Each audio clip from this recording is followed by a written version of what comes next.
Hello. It is Wednesday, December 17th. This is an update video for my Quitting Kratom 7.0 MIT extracts series. Currently in the PAWS stage of the process. Sorry, I'm getting emails right now. And man, I can say the acutes, I think everybody has the willpower inside them to get through the acutes. The acutes they're hell. It sucks. But it's physical. It's like a flu. Yes, there's mental, you get this anxiety, heart palpitations, you don't get any sleep. But at the end of the day, that's like your body. Whereas the post-acutes it's like I would say the acutes, it's like it's like a sprint almost, and then the post-acutes is like a long march or a marathon.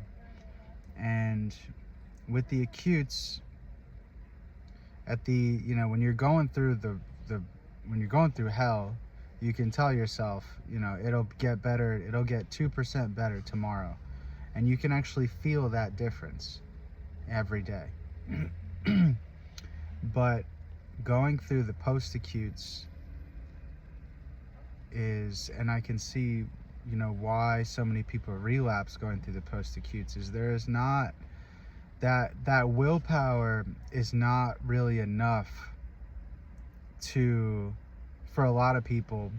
For me, that willpower, it kind of wanes a little bit because after a certain point, you're up and down, up and down, up and down, going through all this. And then when you hit the post-acutes, it's like, then you really have to just deal with the boredom, the grayness, the depression, the real anxiety that you've been masking using this stuff. And I have these days where I feel like I can conquer the world, just for getting up and taking a cold shower, going to the gym, like that makes me feel good and that makes me feel strong. But then from 9 to 5, that's the real battle. Like waking up at 4 a.m, cold shower, going to the gym, like to some people that might sound like it sucks, but like exercise is fun after you get to a certain point, like you've been doing it long enough. Those cold showers, they pump my dopamine, they give me like a high. My mornings are so quiet and peaceful. So doing all the things like the gym and the cold showers and eating healthy, that stuff becomes its own like addiction in a way, like a healthy addiction. But what I am struggling with is the day-to-day grayness and the day-to-day, and it's extremely prevalent in the mornings. Is just like when we were cavemen back in ancestral times, your brain gave you dopamine when you did something that helped your survival. When you built a fire, when you killed an animal for the tribe, when you did something that was good for your survival. But in the modern world, everything is structured in a way that hits on that dopamine button in your brain. And so that's why I believe addiction is such a prevalent thing right now. It's because everything is designed to hit that dopamine, that addiction button. And it gets to a point where all of these things, kratom, social media, nicotine, pornography, whatever it is, you get to a point where you've just like, that button is worn down.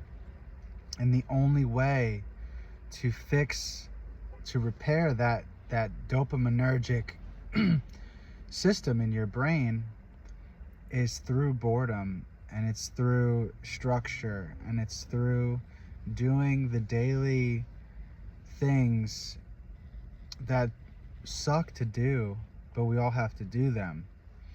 And before all of this Kratom stuff, doing the daily bullshit things, like, they always sucked, but like I did them no problem. And maybe it's because my current job, you know, I'm blessed, I have a lot of autonomy, but with that comes a lot of like, I'm in charge, I have to structure my day, I have to do, everything falls on me. Whereas previous jobs, you know, growing up, it's like, here's your task list, get this done. You're on guardrails for certain jobs. Whereas this job, it's very mentally, it's all on me, and it can be very mentally draining. So I just find myself recently just kind of,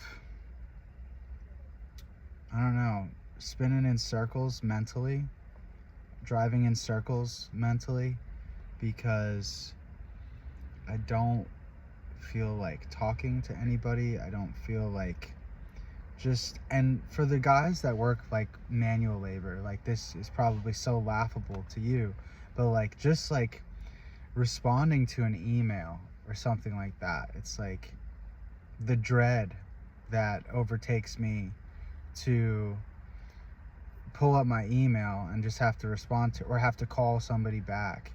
And these are customers, you know, so I have to have that like customer service-y kind of vibe. But I'm also at the point now where like, I don't even care about like coming off like the nice, helpful guy. Like, I'm going through some shit, and I can't be liked by everybody. I can't solve everybody's problems and and take care of myself, you know. So I've talked about that in previous videos, where it's just kind of like prioritizing one thing at a time. But man, I am just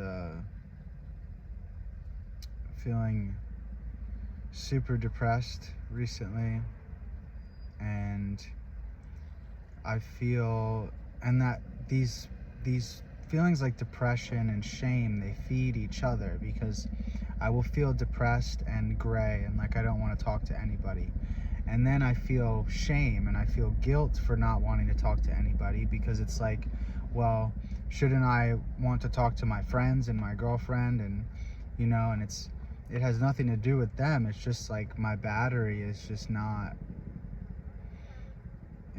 I'm running emotionally, I feel like I'm running on 15% battery. When in the beginning, when all your emotions come flooding back, it almost feels good in a way, because you feel alive, you know. And that's what I feel like the Kratom and drugs, in a lot of ways, they can make us feel alive, because they increase our dopamine, they increase our like pleasure. But the pleasure is a trap, and comfort is a trap. These past few years have taught me that comfort is 100% a trap. And I think the happiest times in my life, thinking back, or I should say the most content times in my life, I was broke, you know, but I was working out all of the time. I was, I don't know, younger, of course, you know, but I just, I didn't have all of these mental, all this mental clutter to deal with. And so yeah, getting through PAWS, I would say, like, relapsing, you don't have to worry too much about the only reason you would relapse going through the acutes is if, like, you know, you can't take the pain so much that you just need something to take the edge off. And in a way, I feel like relapse during PAWS is very similar, but it's a different type of pain. It's like I I just don't want to feel. I just want to feel something. I just want to be. I have to show up and be this guy for people, in my day-to-day life. And my brain chemistry is just so low that I don't know, I feel like I'm just performing at like 5% when I'm usually performing at like 80 to 100, maybe not 100% every day, but I perform when it becomes time to perform, when it counts. And I don't know if it's because it's December or what, but I've just been in the most like whatever mood about everything. Like pull the trigger, I don't care. And like I wish I did care a little bit more about, like, I don't know, like I handle things for my job, but like I don't have it in me right now to just be like hustling and grinding, and like that's its own toxic thing by itself. The whole hustle mindset stuff. It's like, I feel like that's part of the reason that like led me to a lot of the addictions, was trying to use something to give me that rocket fuel to get through the day, like Popeye and his spinach. But it, everything that it's the law of equal exchange. Every action has I'm gonna butcher it, but like every action has consequences, and everything that goes up must come down. Everything that makes you feel good, you're gonna have to pay that back a little bit in feeling maybe not bad, but you're gonna have to pay that back. And so it sucks, and it feels kind of discouraging in a lot of ways, just to think about the journey that I have ahead of me. So this will probably be like 3 weeks, three and a half weeks, maybe about a month. No Kratom, and I feel super low and uninspired and unmotivated. And of course it makes sense, because I was giving my brain like heroin, pretty much diet over-the-counter heroin every day for years, and now I'm not doing that. And so normal tasks like driving to an appointment or cleaning the ice off my car, like, and just those normal things are just, I don't know, they suck. They feel like they suck so much more. But yeah, I just wanted to make this video, let you guys know that it is not, I don't know, to the people that have gotten off of it.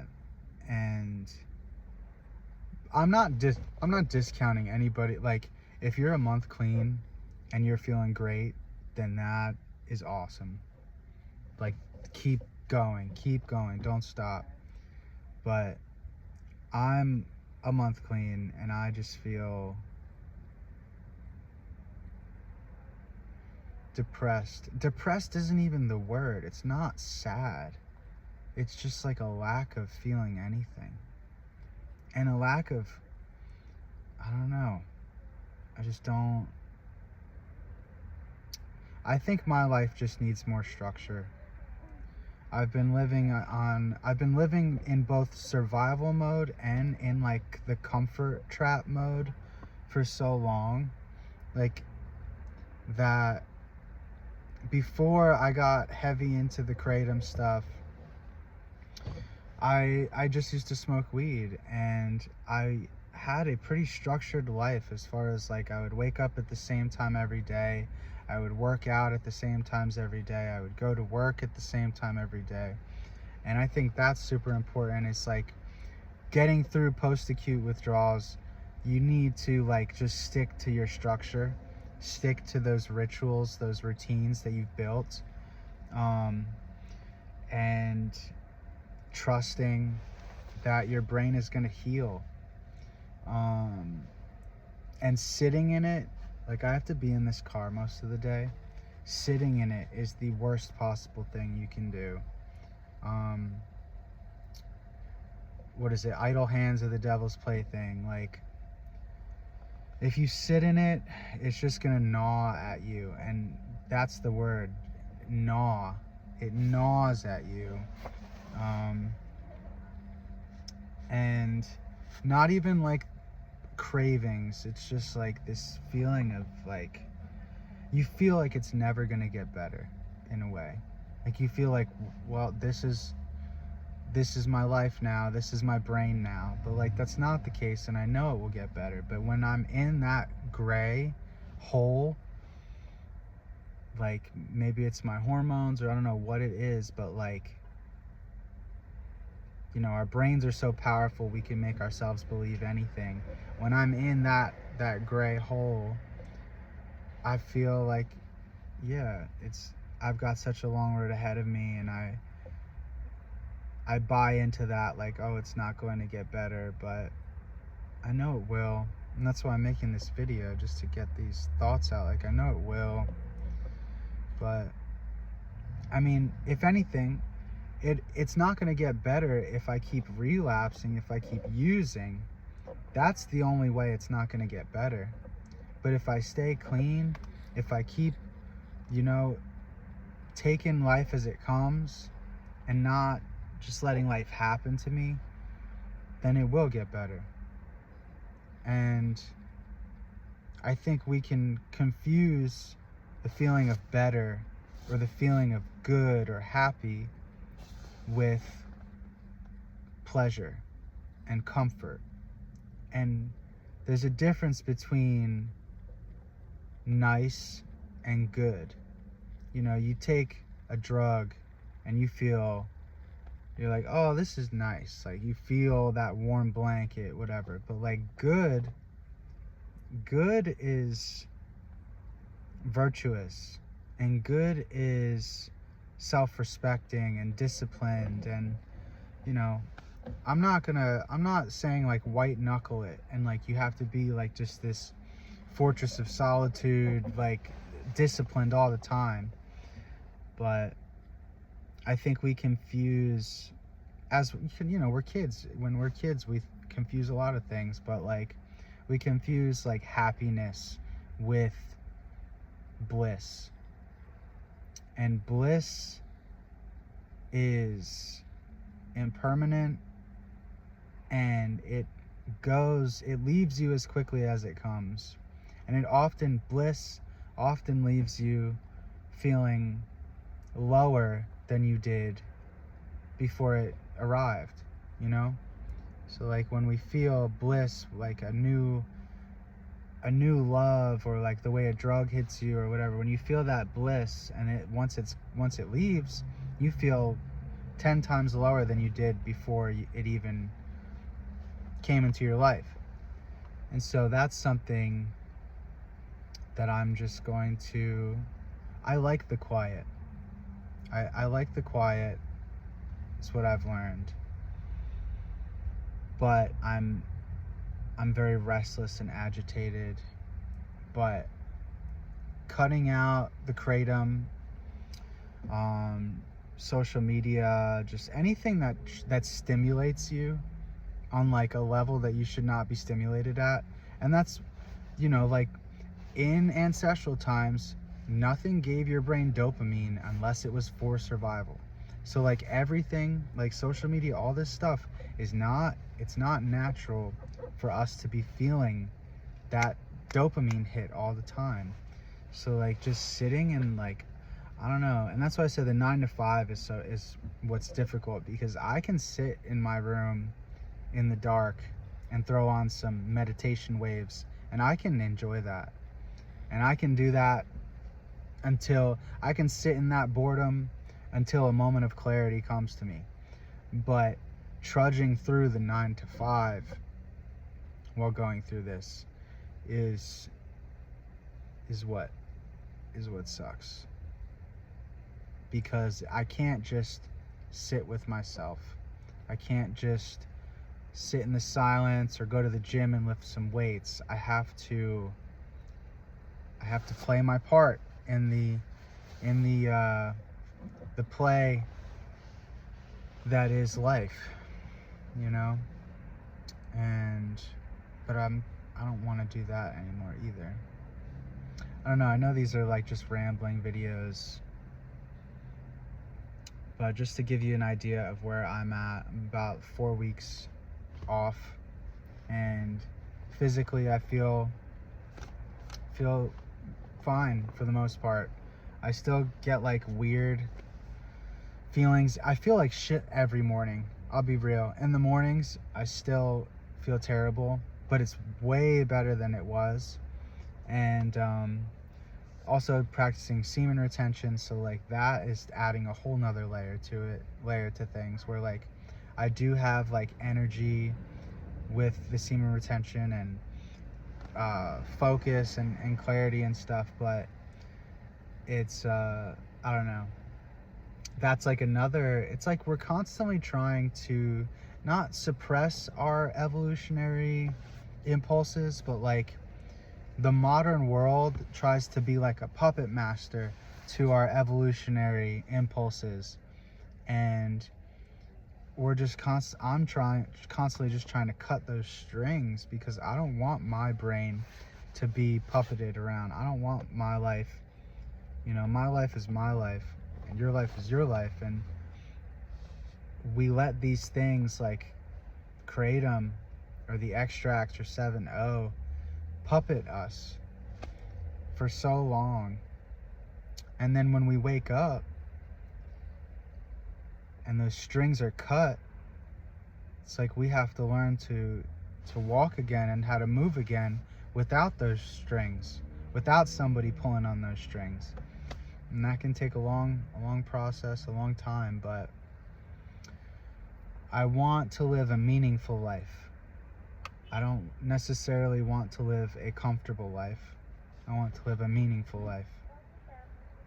So if you guys are going through this, I want you guys to know I read all of the comments. I may not respond to all of them, but I'm reading all of them, and I appreciate everybody sharing your story, everybody supporting each other in the comments, you guys supporting me. I appreciate all of you guys. Yeah, so thank you guys. As always, God bless you. Gonna get through this one day at a time. One day at a time. Thanks.